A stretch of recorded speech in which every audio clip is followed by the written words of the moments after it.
Então, dando continuidade para a Gemara.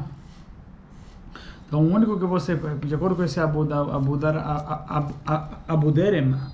Abudraham, enfim, foi um grande rabino, de acordo com ele, se caísse no Shabat o dia de Asara B'Tevet, o jejum de 10 de Tevet, nós sim iríamos jejuar. Então, todos os comentaristas perguntam sobre ele, como pode ser? Qual seria a lógica de poder jejuar o jejum de 10 de Tevet, que é um jejum de ordem rabínica, e nem é tão pesado quanto o jejum de 9 de Av, ou até mesmo 17 de Tammuz, enfim. E porque justo no 10 de Tevet, então ele escreve que se caísse no Shabat poderia se jejuar. A princípio, o único que se poderia, o Yom Kippur e o restante, por ser uma lei rabínica, não pode jejuar no Shabat, uma vez que seria uma lei rabínica que estaria prevalecendo contra a Torá, o que não pode. E aí, mas aí se fala o seguinte, que na verdade, como é proof, que na verdade depende, se o jejum é do passado, aí não pode. O jejum que é do passado, aí esse jejum não pode jejuar no Shabat. Mas que esse jejum que é pro futuro, aí isso sim poderia. E na verdade, por quê? Porque na verdade o jejum de Asara B'Tevet, né, ele veio na realidade, não foi que a gente está simplesmente, como ele foi, não foi simplesmente que a gente está jejuando pelo fato de que a Jerusalém foi sitiada. Ela foi sitiada, ela foi cercada pelos babilônios. Foi cercada pelos babilônios, enfim, o exército de Nebuchadnezzar, de Nabucodonosor. Só que os judeus nessa época fizeram o jejum de 10 de Tevet. Para que fizeram o jejum de 10 de Tevet? Para que ele não conseguisse, olha só, para futuro na realidade, para que ele não conseguisse entrar, para que ele não conseguisse derrubar a muralha. Então, na verdade, ele estava só sitiando, só cercando, e aí já fizeram esse jejum de 10 de Tevet, as pessoas da época, para que ele não conseguisse derrubar, para que não conseguisse entrar em Jerusalém, para que não conseguisse derrubar a muralha. Então, já que é para o futuro, então a gente sim pode fazer o jejum de 10 de Tevet. Quer dizer, na verdade, no jejum de 10 de Tevet, é que ele escreve que porque ela veio anular mais um ano do Khurban. Eles queriam fazer com que até aquele jejum tinha o objetivo de anular a destruição do Khurban por mais um ano, para que não acontecesse a destruição do Beit HaMikdash.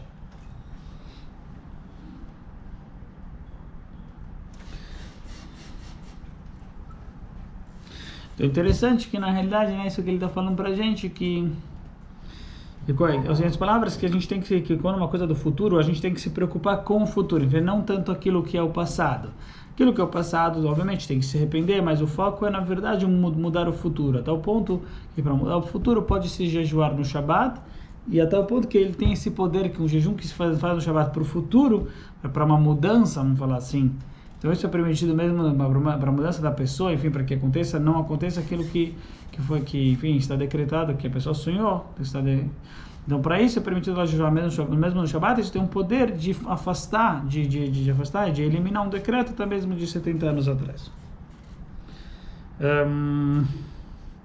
Só que tem mesmo assim, olha isso aqui que interessante. Por um lado, tudo bem, você pode, você pode, não só que você pode, tem um poder muito forte.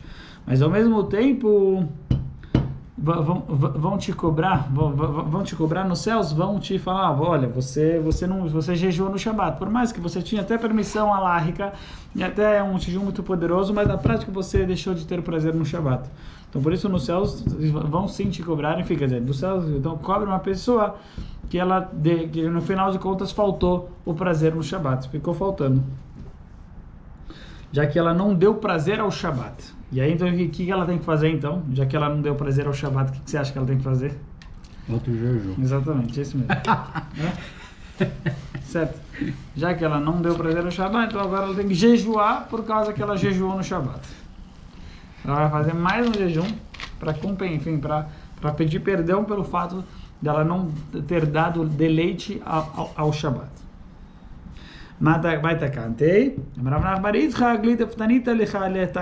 Ele deve jejuar um jejum por causa do jejum que ele fez.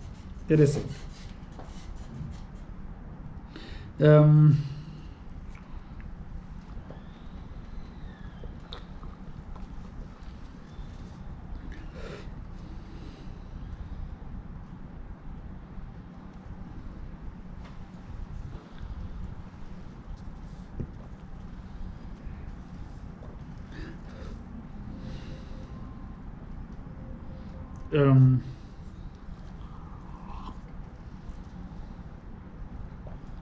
certo.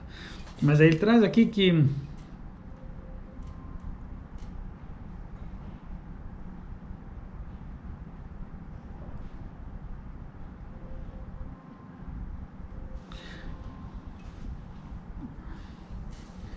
certo, a pergunta é assim, bom, será que existe uma questão de você ter prazer no Shabat? E aqui também, enfim, existe uma proibição também, mas por outro lado existe uma obrigação.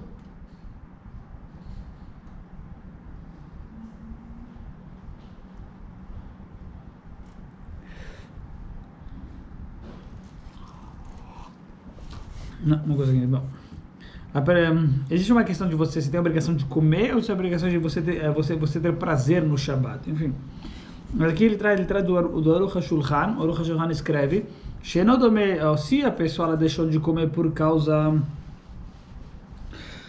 que a comida ela prejudica ele, se é porque a comida prejudica, aí não tem problema. Se é por causa que a comida prejudica ele, enfim, aí não precisa fazer mais um outro jejum. Então quer dizer, se a gente está dizendo, porque se tem uma obrigação no Shabat, teoricamente, se tem uma obrigação na Torá de comer, você teria que comer mesmo quando prejudica. Mas ele traz que não. Ele traz que alguém que deixou de comer no Shabat porque a comida prejudica, então ele não precisa fazer um outro jejum. Mas alguém que deixou de comer no Shabat por causa do sonho, por causa que ele sonhou uma coisa, aí sim ele precisa fazer outro jejum para compensar isso que ele não comeu no Shabat. Por quê? Porque alguém que faz, olha só, porque justamente ele poderia não ter dado importância ao sonho.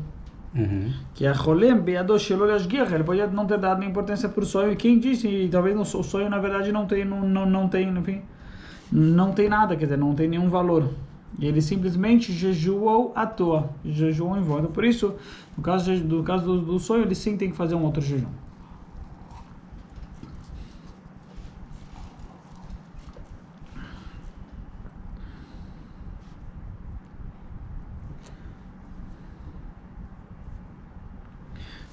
Certo, mas se é por causa que prejudica, então aí sim, não sei se aqui não está claro na verdade, enfim, se seria permitido, ou se a pessoa, mas pelo menos não tem que fazer um outro jejum. E de acordo com o que parece, realmente, de acordo com o Senhor HaShulchan, que seria, ele realmente poderia, se a pessoa prejudica a comida, ele pode sim, porque toda a questão do Shabbat é o prazer, e se a comida prejudica, então ele sim poderia jejuar no Shabbat, porque a base é o prazer, e se ele não vai ter prazer na comida, então ele poderia jejuar.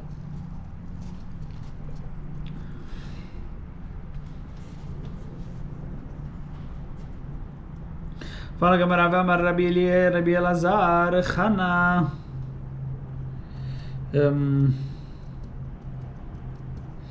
חנה הטיחה דברים כלפי מעלה, שנאמר ותתפלל אל השם, מלמד שהטיחה דברים כלפי מעלה. Então existe uma ideia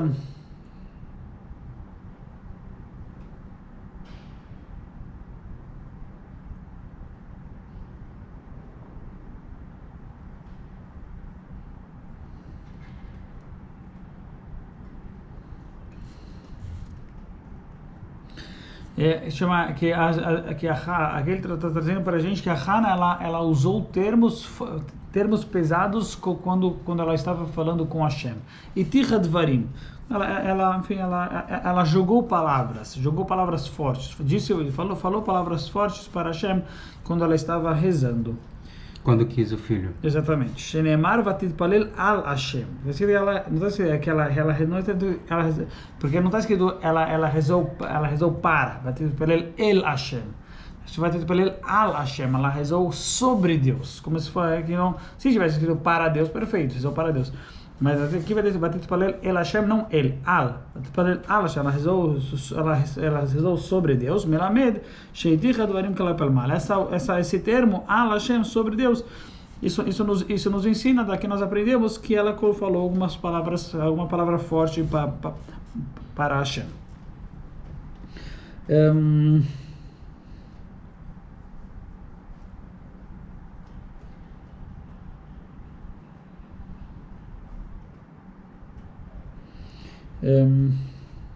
Ah, tá bom. Assim, e quando ele fala justamente, quer dizer, todos esses argumentos, que foi argumentos pesados? Na verdade, foi todos esses argumentos que ela estava. Foi isso tudo que a gente viu.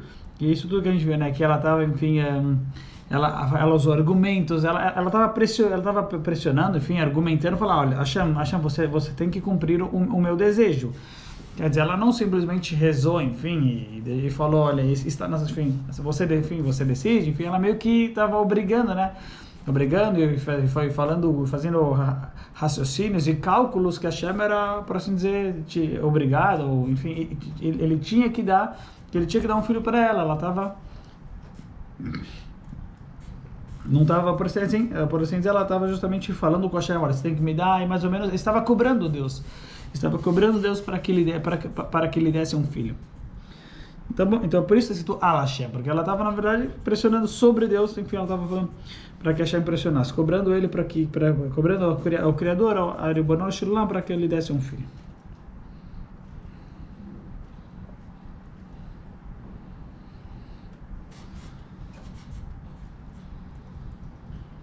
ואמר רבי אליעזר אלעזר אליהו הדיח דברים כלפי מעלה שנאמר ואתה סיבות את דבם אחורנית. Então aí também agora uma Gemara bem bonita, então, enfim, bonita e interessante, quer dizer, interessante e profunda, bem profunda.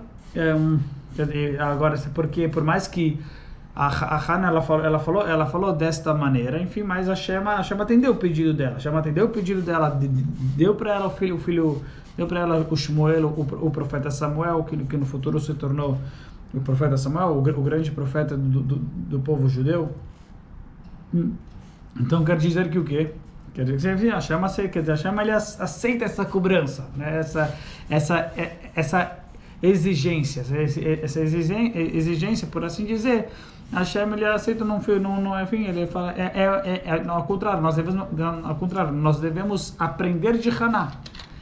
Enfim, nós devemos aprender de Haná, sem dúvida, é algo profundo, enfim, delicado, mas devemos aprender de Haná algo bem especial, a ideia da reza, enfim, que a Hashem quer que a gente peça para ele, que a gente peça para ele, e que, por assim dizer, é um relacionamento que a gente pode, enfim, assim como a gente pede de coração, então a Hashem quer ter essa cobrança que vem de dentro, que vem realmente do nosso íntimo, e ele nos dá, enfim, através disso tem uma relação íntima quando tem, enfim, essa troca, quando a gente pede do fundo do coração, e mais ou menos a gente até, entre aspas, cobra, e a Hashem dá pra gente, ele fica feliz que ele está fazendo, enfim, que ele está atendendo a nossa tefilá. Isso faz parte da maneira como o Criador, como Hashem quer que também funcione.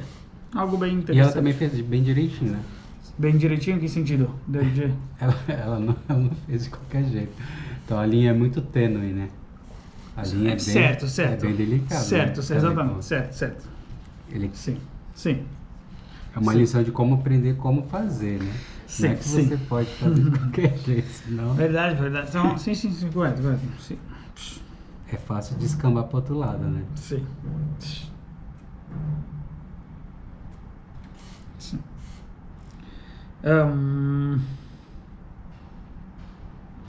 אמר רבי אלעזר אליהו הטיח דברים כלפי מעלה שנאמר ואתה הסיבות את ליבם אחורנית.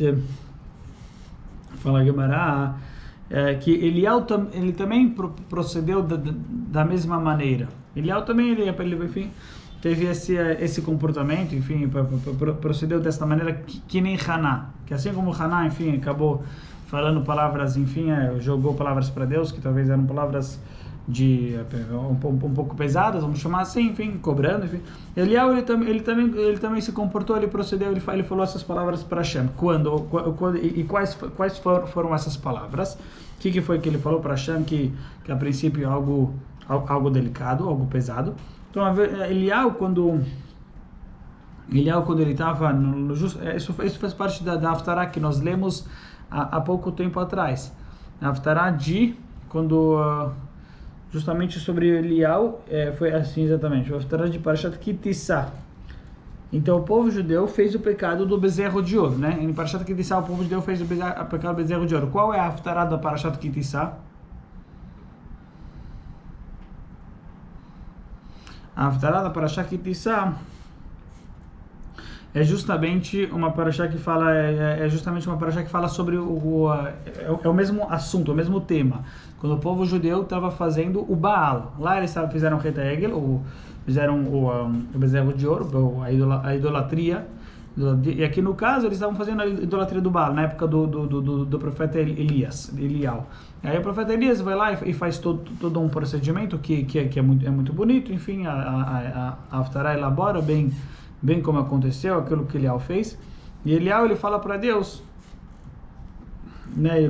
Porque Elial ele fala, eu vou mostrar agora que o Senhor é o Deus, que o Senhor é o Criador. E por isso que ele faz? Ele pega lá os profetas do Baal, né? E vai lá, faça um corban, faça um sacrifício e chamem ao Baal, chamem aos seus deuses para ver se ele vai atender e vai sair um fogo. E vai ser um fogo que vai consumir o corban, que vai consumir o sacrifício, o animalzinho, o carneiro. E obviamente, eles fazem isso, não tem nada, né? Ele não tem nada, não acontece nada. Aí ele fala, gritem mais alto, enfim. Gritem mais alto, talvez ele está dormindo e ele vai acordar.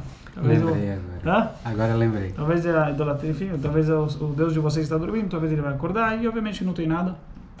E aí depois Elial faz o quê? Faz o dele, faz o para Hashem, coloca o carneiro, faz a shechita, enfim, faz o sacrifício para Hashem. E aí o que acontece? E aí vem o fogo e consome o corban, enfim, vem o fogo e consome o corban, mas antes ele pede para Hashem, ele fala, Hashem, faça com que venha o fogo, e este povo irá saber, e este povo saberá, veidu a amazé, que esse povo saberá que o Senhor é o Deus. Então, que atahu ha-elokim.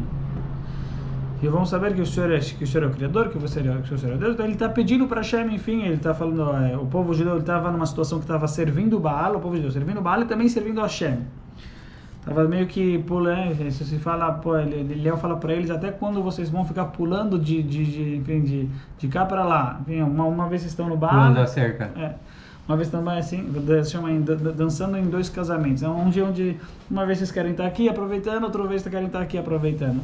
Escolha um, enfim. Assim, mas ele fala, olha, Hashem, então eu vou fazer aqui, agora o Senhor, enfim, Deus, o Senhor faça a sua parte, enfim, que faça o fogo consumir o carneiro, e aí o povo virá ver, enfim, o povo virá saber que o Senhor veio a Amazé, que atá Shema Eloquim.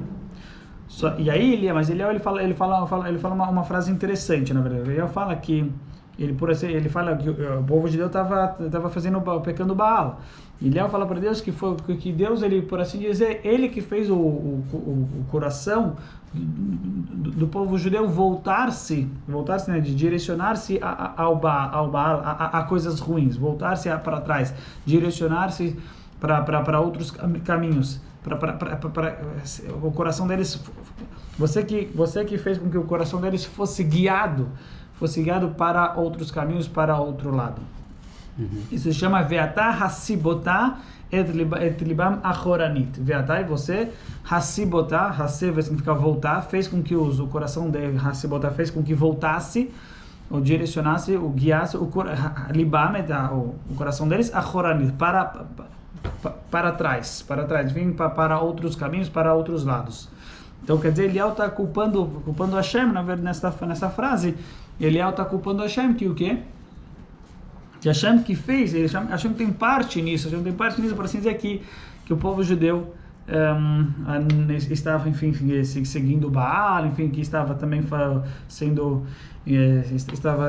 estava atrás do Baal, estava servindo outros deuses. Então, uma frase forte, o Senhor fez com que se voltasse, fez com que o povo judeu se direcionasse a outros caminhos. E por quê? Você que causou, você que fez com que eles pecassem através do Yetzer Hará, através do mau instinto, que você criou neles. Então o que ele está falando é você que na verdade o Senhor Deus que acabou fazendo com que eles pecassem, por causa que o Senhor colocou Yetzer Hará é muito forte, o Senhor colocou Yetzer Hará, então por isso o Senhor tem sim uma certa culpa com o povo judeu, porque você que criou Yetzer Hará e colocou no ser humano. E a Gemara fala mais forte. E aí, o que a Gemara fala? Será que Deus concordou com o profeta Elias ou não? Acho que sim, porque...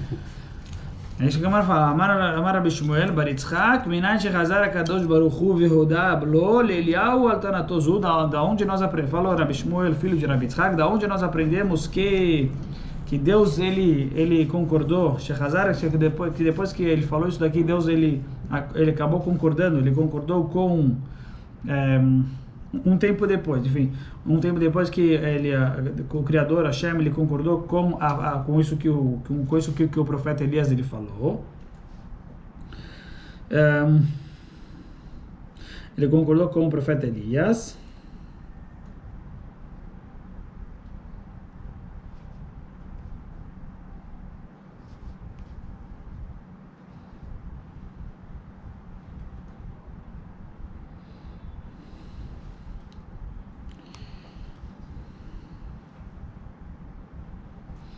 Vamos ver. Estamos mudando de página para a página 32. Amar Rabi Elazar. Tem 32 Amud Aleph. Mas aí foi mais tarde, que da onde a gente aprende, mais tarde que Hashem ele concordou com as palavras do profeta Elias, porque mais tarde no profeta Micha. Enfim, Micha